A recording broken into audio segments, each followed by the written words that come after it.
7절입니다. 같이 있습니다.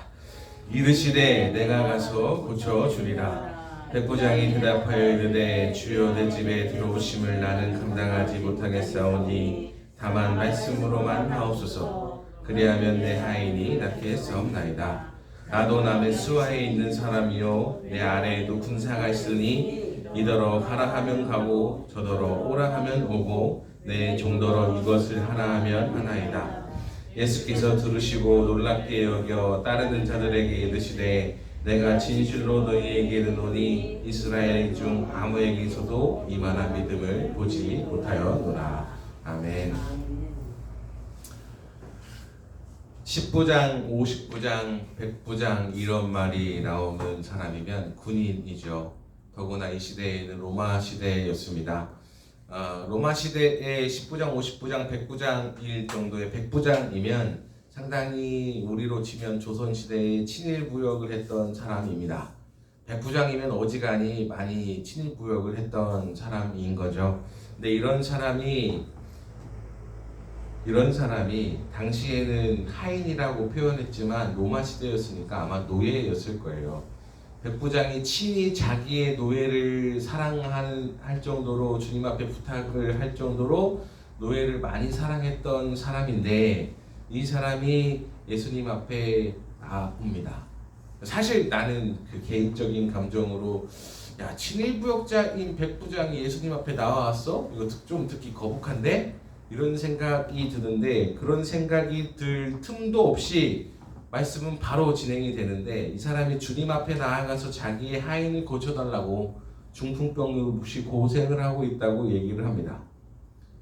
근데 이제 그 다음에 만약에 뭐 다른 이해관계가 있었으면 뭐 아니면 혹은 뭔가 있었으면 뭐 이렇게 바로 진행이 되는데 바로 진행이 돼요. 내가 가서 고쳐주리라.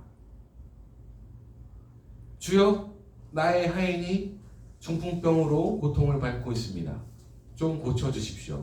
이렇게 하니까 예수님이 너 어디 사니? 뭐하는 사람 누구니? 이런 거 묻지도 않고 내가 가서 고쳐주리라 라고 말씀하세요. 이게 참 신기하죠. 무슨 이해관계가 있었길래 이걸 그대로 받아들이셨을까 하는 생각이 들기도 전에 그 이해관계를 생각하기도 전에 백부장의 말이 얼마나 기가 막힌지 만약에 저 같으면 저는 INTJ 성향인데 저 같으면 주님이 내가 가서 고쳐주마 이렇게 하셨으면 저 같으면 이제 그때부터는 뭔 생각을 하냐면 그래요 주님 제가 모셔가겠습니다.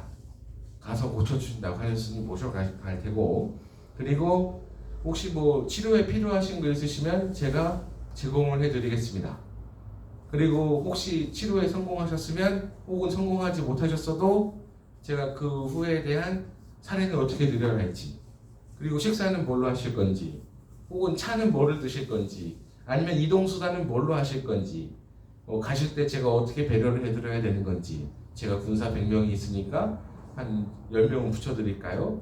저 같으면 제 인티제라 제 성향은 그렇게 했을 거예요. 네.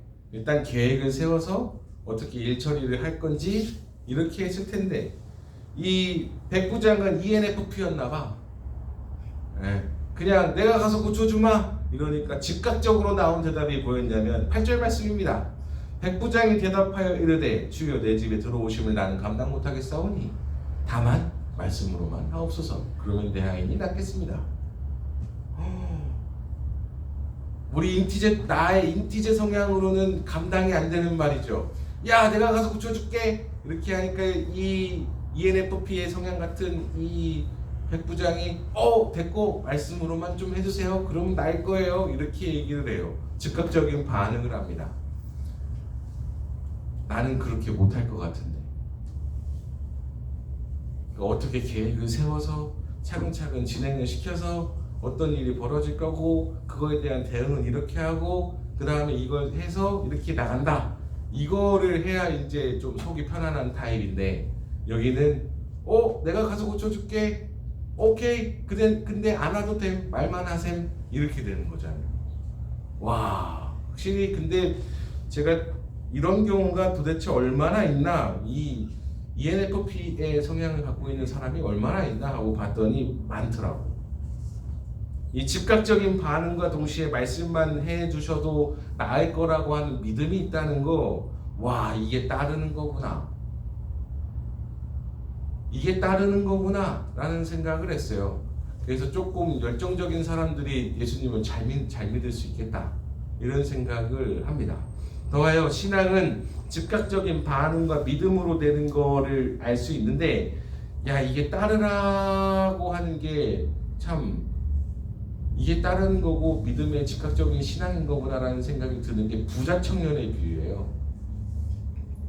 우리는 돈이 많은 사람이었다라는 거를 생각을 해서 거기에 포커스가 집중이 되는데, 예수님이 하신 말을 잘 들어보면 예수님이 뭐라고 하셨냐면, 야, 너 그거 앞에 뭐 하고 그리고 와서 나를 따르라, 이렇게 했는데 부자 청년이 그냥 갔어요. 누가복음 18장에 보면 그리고 와서 나를 따르라 라고 얘기했는데 부자 청년이 따르지 않고 근심하며 돌아갔습니다. 신앙은 따르는 거구나, 믿음은 따르는 거구나, 이런 생각을 하게 됐어요. 삭개오도 그렇고 세리도 그렇고 즉각적인 따르는 모습을 보여줬습니다. 가타부타 긴 설명도 필요 없어요. 단 세 문장입니다. 내 아이는 고쳐주세요. 내가 가서 고쳐주마. 됐고, 감당 못함. 그냥 말씀만 해주세요. 그러면 낫겠습니다. 와, 맹인은 어떠했을까요? 맹인, 바디메오의 아들 맹인. 맹인은 어떻게 했냐면, 내게 무엇하려 줄까? 주여 보기를 원하나이다. 그래 봐라, 내 믿음이 너를 구원하였다. 단 세 문장입니다. 저 같으면 낫게 해주시기 위해서 어떤 과정을 거치고, 또 그 과정에 대한 그 필요한 것은 무엇이고, 그거에 대한 뭐를 어떻게 할 거고, 그 다음에 뭐를 어떻게 해서 이렇게 되면 완성되면 뭐 이렇게까지 되는 뭐 이런 생각과 계획을 할 텐데, 마치 이 ENFP 같은 사람들은 주여 나를 도와주세요. 내가 뭘 도와줄까? 주여 보길 원하나이다. 그래 봐라. 끝. 신앙은 따르는 겁니다. 그때 수많은 사람들이 있었을 텐데, 누구는 예수님 앞에 나아갔고, 누구는 예수님 앞에 요구를 했고, 누구는 예수님의 음성을 들었고, 누구는 그대로 고침받고, 누구는 나음 얻고, 혹은 해결함을 받았고, 혹은 인정함을 받았고, 혹은 평안함을 누렸습니다. 할렐루야. 수많은 사람들이 있었을 텐데, 누구는 나아갔고, 누구는 인정함을 받았고, 누구는 대답을 들었고, 누구는 주님의 음성을 들었고, 누구는 해결함을 받았고, 누구는 평안함을 얻었습니다. 믿음이라는 건 따르는 겁니다. 아주 간단하게 따르는 거예요. 9절 말씀에 군인이 얘기하잖아요. 상명하복의 비유를 하지만 예수님 말씀이라면 따르는 거구나. 나도 남의 수하에 있는 사람이요. 나 이더러 이거 하면 하고 저거더러 저거 하면 하는데, 나도 예수님 말씀 그거 들으면 그대로 될 줄로 믿습니다. 이렇게 얘기하잖아요. 아, 그래. 주시는 메시지는 누구나 똑같은데 누구는 따르고 누구는 따르지 않는구나. 예수님 당시에 사람이 기백 명밖에 없었겠습니까? 누구는 따르고 누구는 따르지 않았기 때문에 누구는 기록되고 누구는 기록되지 않았던 거죠. 또 10절 말씀입니다. 10절 말씀에 내가 진실로 너에게 이르노니 이스라엘 중 아무에게도 이만한 믿음을 보지 못했다라고 말씀을 하십니다. 참, 이게 우리로 치면 친일 부역자였던 사람이 큰 믿음이라고 얘기를 듣는 것과 마찬가지예요. 좀 배알이 터지는 얘기죠. 이스라엘 중에 이만한 믿음을 못 봤다. 그러니까 대한민국 사람들 중에 이만한 믿음을 못 봤다라고 하는 걸 일본인이 듣는겨. 이게 얼마나 배알이 터지는 얘기입니까? 네.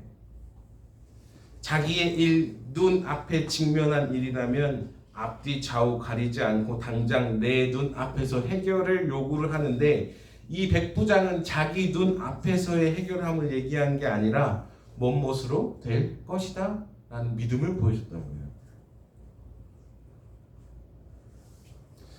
참 언급하기 싫은 인물입니다, 이 백부장. 알고 보면 언급하기 싫은 인물이에요.